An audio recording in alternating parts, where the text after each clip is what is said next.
Por el favor de su atención, muchas gracias a este programa del Tribunal Electoral del Poder Judicial de la Federación Justicia Electoral a la Semana Online. Hoy vamos a hablar de cómo el Tribunal Electoral ha juzgado con perspectiva no binaria. Le invitamos a que se quede con nosotros.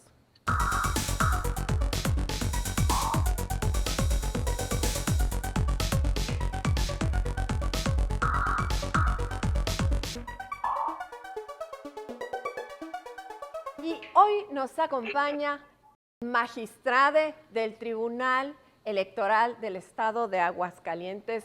Me refiero a Osiel Baena Saucedo, a quien le damos la más cordial bienvenida desde Aguascalientes. Magistrada, bienvenida, ¿cómo está? Lucy, pues muchísimas gracias por este espacio. Pues aquí saludamos a toda la gente desde el Tribunal Electoral de Aguascalientes. Seguimos haciendo historia, visibilidad y empoderamiento para nuestra población LGBTIQ+. Gracias por este espacio de dignificación, Lucy. Bueno, no, pues gracias desde luego a ti que nos estás acompañando. Dinos, esto es histórico, que haya un magistrado en un tribunal electoral mexicano. ¿Cómo lo ves y cómo lo percibes, desde luego en primera persona y desde el entramado electoral, por supuesto? Desde dos puntos de vista, Lucy, porque estamos rompiendo paradigmas, estamos haciendo historia, pero al mismo tiempo es lamentable que seamos o que tengamos tiempos o logros de primeras veces. Primer magistratura electoral no binaria, primera credencial de elector con casillero no binario, primer acta de nacimiento no binario en Coahuila, primer pasaporte no binario en México. Y es mucho gusto y un orgullo, pero también es cierto que al ser primeras veces significa que hay personas detrás que no han logrado llegar a estos espacios, que no han logrado obtener estos documentos y que sigue un calvario difícil de recorrer porque lamentablemente la estructura no está para reconocer derechos fundamentales. En efecto, tú lo dices bien, un calvario, un viacrucis, es lo que han tenido que vivir las personas no binarias en nuestro país tratándose de los derechos político-electorales, hasta que de pronto surgieron sentencias del Tribunal Electoral y les han abierto esas puertas que parecían cerradas permanentemente. Pero yo te diría aquí entre nos, cuéntanos, ¿se conocen, se tutelan verdaderamente los derechos político-electorales de las personas no binarias en nuestro país? Hay que decirle a la gente, al público y particularmente a la ciudadanía que ejerce estos derechos político-electorales de votar, ser votados, asociarnos libre y pacíficamente para tomar parte de asuntos políticos, militar en partidos políticos y el de formar parte de autoridades electorales son los mismos derechos para tanto personas heterosexuales cisgénero como las personas de la población LGBTIQ+, pero lamentablemente no los hemos disfrutado en las mismas dimensiones, con las mismas facilidades. Y las sentencias del Tribunal Electoral, del Poder Judicial de la Federación y de algunos tribunales electorales locales nos han abierto la puerta, nos han permitido alcanzarlos de manera más rápida y han disminuido las brechas de dificultad hacia con los grupos aventajados. Te pregunto, ¿cuál sería desde tu perspectiva esas sentencias emblemáticas, así grosso modo, ¿verdad?, que demuestran que se ha juzgado desde esta sede jurisdiccional, el Tribunal Electoral del Poder Judicial de la Federación, en clave no binaria? Cuéntanos. Lamentablemente ha habido pocas, pero las que ha dictado el Tribunal Electoral del Poder Judicial de la Federación son emblemáticas. Por ejemplo, la que resultó en el recurso de reconsideración 277, en la que incluso terminó como un criterio o una tesis relevante que reconoce que las personas no binarias podemos también participar en los espacios públicos y que las acciones afirmativas para grupos en situación de vulnerabilidad no chocan con el principio de paridad de género. Esto fue lo que empezó a cambiar la impartición de justicia binaria. La empatía con la que se ha reflejado este tipo de sentencias nos han permitido sentar bases, precedentes para decir aquí estamos y se nos reconocen nuestros derechos, y particularmente la última sentencia que emitió la Sala Superior en la que ordenó al Congreso de la Unión a legislar en materia de cuotas arcoíris. Yo creo que es una sentencia trascendental en la que se le ordena al legislativo, ya tienes que atender este tema, no es una cuestión de subjetividad que quieras hacer o no, sino una obligación constitucional porque son derechos humanos. Bueno, tocas muchos temas muy importantes, las cuotas arcoíris, no tenemos que definirlas, pero es el momento porque estamos en el mes de junio, estamos en un mes muy importante para las personas no binarias y bueno, hace poco también fue el Día de la Visibilidad, el 17 de mayo, en fin, estamos rodeados de una serie de cuestiones rodeadas que nos obligan a explicar estas cuotas arcoíris. Osiel. Las cuotas arcoíris son mecanismos o puentes, los llamo yo puentes que reducen brechas. Son la forma, desafortunadamente, en la que podemos reivindicar nuestros derechos fundamentales a través de sentencias empáticas, de sentencias que vienen a deconstruir nuestro sistema binario. Entonces, la cuota arcoíris lo que nos permite es tener participación directa en espacios donde se toman decisiones. Yo creo que ha sido el logro. Si yo lo viera desde la perspectiva personal, ¿cuál ha sido la mejor herencia del Tribunal Electoral del Poder Judicial de la Federación? Yo diría que las cuotas arcoíris, porque las cuotas arcoíris representan el acceso directo a derechos fundamentales como los políticos electorales, que son derechos llave, que permiten abrir la puerta para más derechos todavía. Entonces, la cuota arcoíris ha venido a dignificar nuestra presencia, a normalizar nuestra estancia en este espacio público. Bueno, vaya titular que nos estás dando. La mejor herencia del Tribunal Electoral son las cuotas arcoíris, dicho nada más y nada menos que por el magistrado Osiel Baena Saucedo. Es un buen titular para seguir platicando de qué tan importantes son las alianzas en este terreno, magistrado. Mira, hay temas fundamentales. Yo siempre he comentado que estamos luchando a contracorriente porque lamentablemente la población LGBTIQ+ ha sido, y son dos palabras importantes, históricamente discriminada y sistemáticamente puesta en situación de vulnerabilidad. ¿Qué significa esto? Que en la historia, al paso de los años, la discriminación, el discurso de odio en nuestra contra, crímenes de odio, nos han hecho hacia un lado. Pero además lo ha replicado la propia institucionalización a través de decir que no se nos discrimina, que tenemos las mismas oportunidades, pero lamentablemente no es reconocimiento de un derecho fundamental, como por ejemplo el libre desarrollo de la personalidad por ausencia de documentos identitarios que apenas hemos ido alcanzando en los últimos años y que hemos podido decir ya se me reconoce la forma en que yo me percibo, la forma en que me visibilizo. Entonces falta mucho trabajo de cohesión institucional para que se trabaje la mano, porque las sentencias del Tribunal Electoral de veras son una joya. Y han dicho, a ver, lo estoy haciendo desde el ámbito político electoral, pero también es un ejemplo para las demás instituciones, sector salud, para políticas públicas en el Ejecutivo, etcétera, ¿no? Entonces nos invitan a repensar, a reconstruir el sistema binario para que se amplíen nuestros derechos desde esta perspectiva.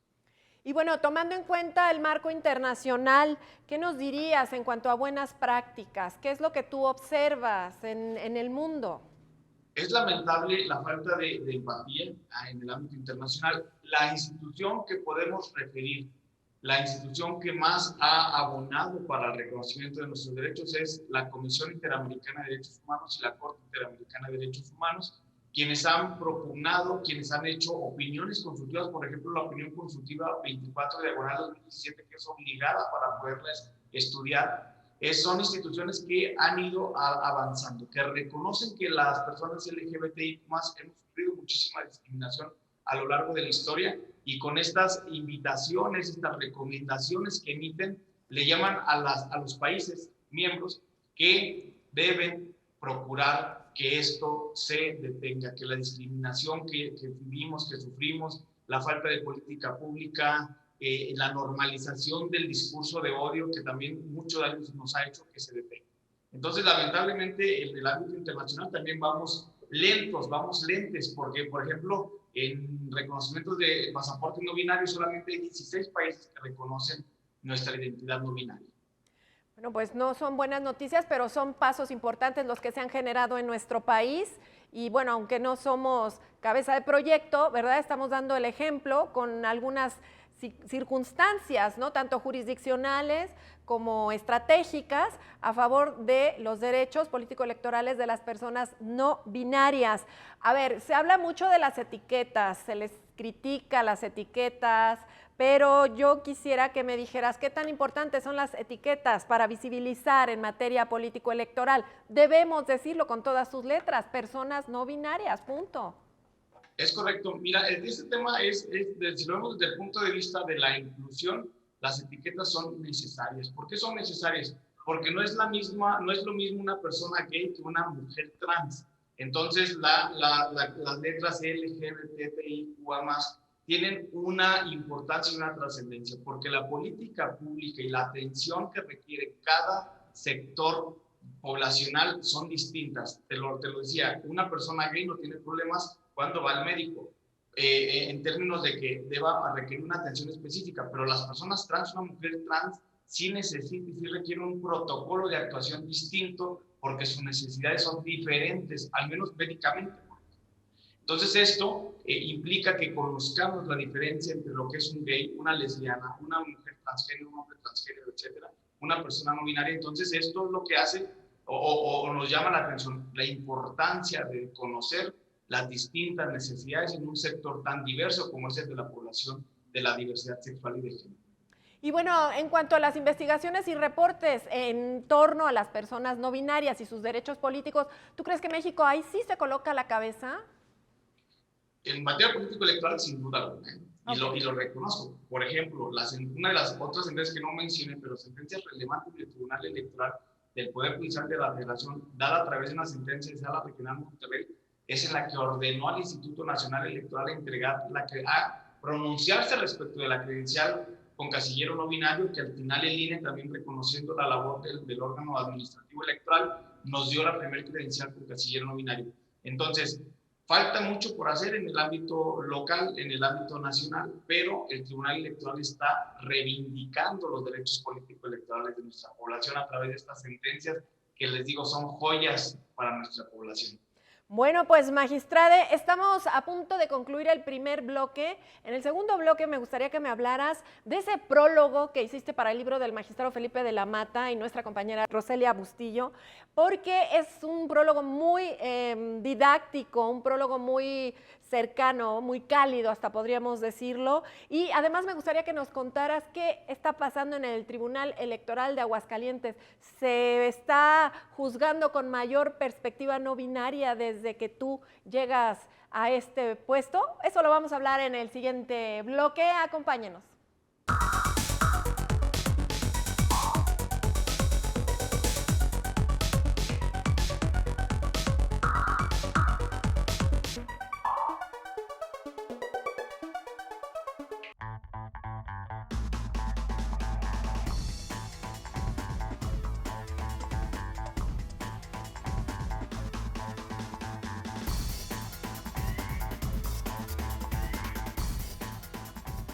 Nos acompaña el magistrado Osiel Baena Saucedo del Tribunal Electoral del Estado de Aguascalientes. Estamos platicando, conversando de los avances en nuestro país a través de la justicia electoral, de los derechos político-electorales para las personas no binarias. Nos quedamos en un tema en el que prometía pues mucho interés este prólogo, ¿verdad? De hecho lo promete, un prólogo que hiciste para un libro que hicieron conjuntamente el magistrado Felipe de la Mata y Roselia Bustillo Marín.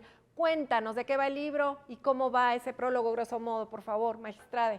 Presumo esta aportación también del Tribunal Electoral del Poder Judicial de la Federación a través de la magistratura de Felipe de la Mata y de la maestra Roselia Bustillo, que me hicieron el honor de escribir el prólogo. ¿De qué trata este documento? Pues yo lo denomino un tratado de derecho electoral con perspectiva de inclusión, porque hay que decirlo, el estado del arte, es decir, la existencia de este tipo de documentos de redacciones es carente. En México no existe ningún libro, ningún precedente de derechos políticos electorales con perspectiva de inclusión.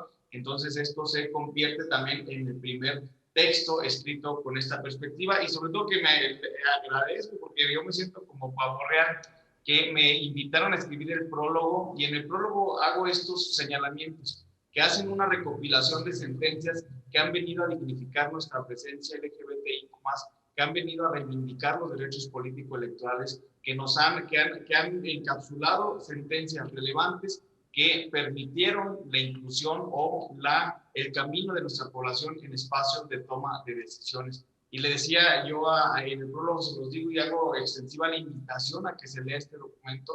Es una lectura obligada para la población LGBTIQ+, que se redacta con una sencillez y una claridad impresionante, y que en menos de lo que canta un gallo ya estamos terminando la lectura. Sí. Bueno, pues magistrada, entonces los tribunales electorales locales de nuestro país, los institutos, deberían tener ya un ejemplar de este libro para ir abriendo, conociendo.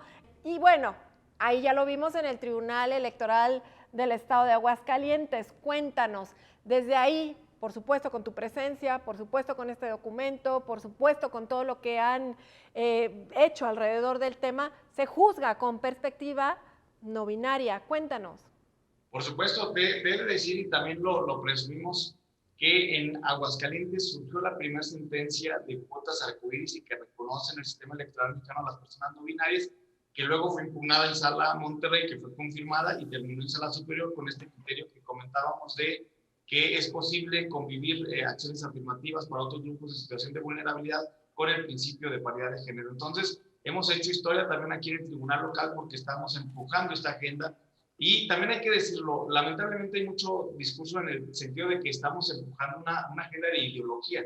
Los derechos humanos no son ideologías, los derechos humanos son eso, se respetan y no se ponen a discusión, a diferencia de una ideología que es un pensamiento que se puede modificar, que se puede combatir, que no es absoluto y que puede cuestionarse. Los derechos humanos no se cuestionan, se reconocen y se aplican, se respetan, se garantizan. Entonces, en el tribunal estamos empujando este tipo de acciones, una agenda de inclusión y, por supuesto, con sentencias con una perspectiva de género y de inclusión también.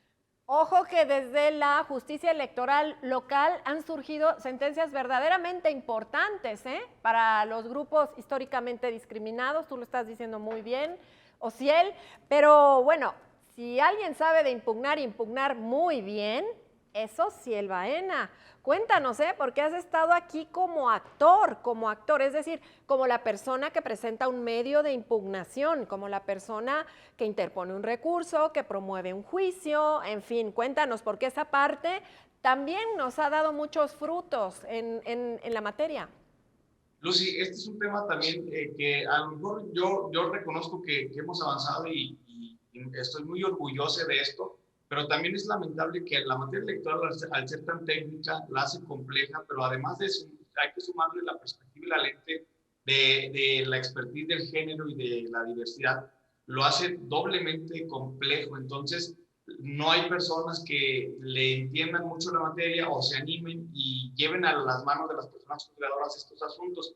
Por eso es que el litigio estratégico para mí ha representado un puente fundamental para lograr abrir estos espacios. Pero fíjate, dos ingredientes muy importantes. Uno, sí se necesita el litigio estratégico a través de una demanda bien armada y bien elaborada con argumentos, pero también se necesita la otra parte, que es la persona juzgadora con empatía. Si no tenemos estos dos requisitos, esto no trasciende, esto no da frutos, y por eso es que también hay que invitar a la población LGBTIQ+, para que exija el uso de sus derechos político-electorales que están en los tribunales locales y federales para impartir justicia y sobre todo con una empatía impresionante que ha venido a cambiar la cultura. Entonces, el litigio estratégico que he estado impulsando lo he hecho desde el ámbito que me corresponde, por ejemplo, peleando espacios para formación, con formación de autoridades electorales. Esto nos ha permitido también abrir esa brecha. Hay otros activismos que lo han estado haciendo para la búsqueda de espacios de elección popular, que también es un tema importante, pero nos faltan muchos más derechos de los 5. Hasta este momento no ha habido ningún partido político LGBTI+, entonces hay que extender la invitación para que también hagan uso de este derecho. Bueno, pues habrá, como siempre, ya lo decías tú, una primera vez para un partido político de estas características. Ayúdame a entender esto del litigio estratégico, lo tengo que diferenciar de la justicia electoral, simplemente para que quede claro para nuestro teleauditorio, por favor. A diferencia del litigio común, el litigio estratégico busca la reivindicación de derechos humanos. No es un litigio a título personal que nada más me vaya a beneficiar a mí. Por ejemplo, en un divorcio, el litigio para solicitar el divorcio queda y repercute nada más en esa familia, en esta pareja. pero en el caso del litigio estratégico tiene repercusiones para todo un sector históricamente discriminado, vulnerado. Por eso es que el litigio estratégico se convierte en una herramienta para abrir derecho para más personas, no solamente para la persona promovente, pero tiene que ver con la justicia electoral porque es el segundo ingrediente. La justicia electoral, si no es empática, por mejor elaborado que esté el litigio estratégico, no sirve de nada. Y eso nos lo han dicho y nos han mandado el mensaje las magistraturas de sala superior de impartir justicia con la lente LGBTI, con la lente arcoíris, justamente. Bueno, pues es precisamente lo que queremos visibilizar en este mes del orgullo y desde luego, pues es el momento, magistrada. ¿Cuáles son los retos, los pendientes? ¿Qué falta? ¿Qué hay que decir? Porque hay que decirlo ahora. Falta muchísimo, hay un rezago legislativo lamentable. En México solamente Hidalgo y Jalisco reconocen en sus legislaciones a las personas no binarias. En temas de identidad trans, solamente 17 entidades reconocen a nuestra población. Quienes no tenemos ley de identidad de género, por ejemplo, en el caso de Aguascalientes, tendríamos que acudir a otra entidad que sí reconozca la identidad, el cambio de identidad. Entonces esto lo hace complejo, lo hace caro y a veces inaccesible en un mundo, en un México donde hay asimetría de pobreza, ¿no? en la riqueza. Entonces el tema y el mensaje es luchar, seguir luchando, alzando la mano. Las personas LGBTI más tenemos capacidad. El estereotipo lamentable en el que se nos ha encasillado de que las personas LGBTI más solamente podemos dedicarnos al estilismo, al trabajo sexual y al show travesti, que no lo digo de manera peyorativa, sino es muy de reconocerse, pero lamentablemente ante la falta de oportunidad son los espacios que nos quedan para poder trabajar. Bueno, pues lo tenemos muy claro, las personas no binarias pueden ser magistrades electorales si se preparan, si están buscando ayudar a otras personas para que, como dices tú, no pasen por toda esa serie de problemas, de obstáculos para obtener sus derechos político-electorales. Aquí está la prueba, nada más y nada menos. A ver, más visibilización, más lenguaje inclusivo. ¿Qué se necesita en el terreno de pues, las armas del día a día? Tocas un punto fundamental, el lenguaje. Lo que no se menciona no existe y lo que no existe no se atiende. Las personas no binarias debemos estar mencionadas, por eso es que el uso del lenguaje inclusivo, que no solamente es para personas no binarias, sino que engloba a hombres, mujeres y personas de una identidad diversa. Esto también hay que señalarlo. Cuesta mucho trabajo para algunas personas referirse en terminación en, incluso hay resistencia a estos cambios. Cuando se rompe el paradigma hay personas que no están de acuerdo, pero lo que no se menciona no existe, lo que no existe no se atiende. Entonces el lenguaje es vida, el lenguaje es reflejo de la evolución de la ciudadanía, de la población, y por lo tanto la invitación a utilizarse, porque también eso manda el mensaje de normalización. Bueno, y ya de cara al 2024, en clave pues nacional, electoral, hay muchas identidades de la población diversa, entonces tenemos que conocerlas, aceptarlas, normalizarlas, y ese sería el camino también, un poco, magistrade. Por supuesto, porque son temas que habíamos señalado como temas tabús, de los que no se hablaban, de los que se ridiculizaban, se hacía mofa, al hablar de una persona homosexual era en tono de burla. Hoy encontramos este tipo de espacios donde dignifica nuestra presencia, donde no se habla o se cuestiona o se critica o se burla de nuestra estancia en estos espacios. Por el contrario, se dignifica.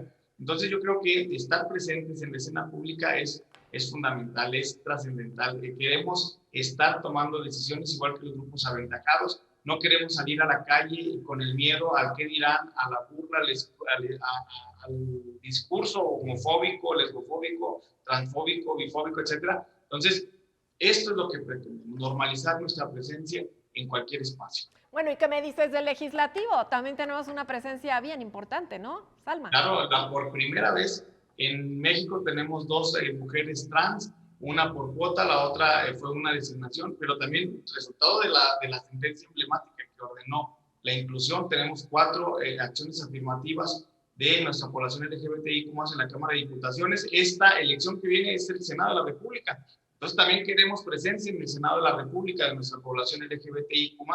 Entonces falta muchísimo por hacer y por qué no una presidencia de la República, gubernaturas LGBT, etcétera. Entonces, la presencia de nuestra población es fundamental porque una democracia no solamente se construye con mayoría, sino también con los grupos minoritarios. Bueno, pues te dejo unos minutitos para que te despidas, magistrade. Sí, muchísimas gracias por este espacio y decirle a toda la población que nos está viendo que son momentos de inclusión, son momentos de respeto, de empatía y la que juzgue.